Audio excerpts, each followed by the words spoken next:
ஒரு சிறிய கிராமத்தில் சிவபெருமான் மீது அளவில்லா பக்தி கொண்ட ஒரு ஏழை தம்பதியினர் வாழ்ந்து வந்தனர். தினமும் கடுமையாக உழைத்தாலும் அவர்களிடம் இருப்பது மிக குறைந்த உணவுதான்.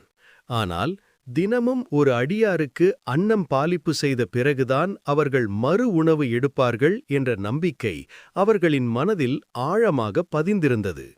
ஒரு இரவு கனமழையில் நனைந்தபடி ஒரு யாசகர் அவர்களின் வீட்டிற்கு வந்தார். வந்தவருக்கு காட்டில் விதைத்த விதை நெல்லை அலசி எடுத்தார்.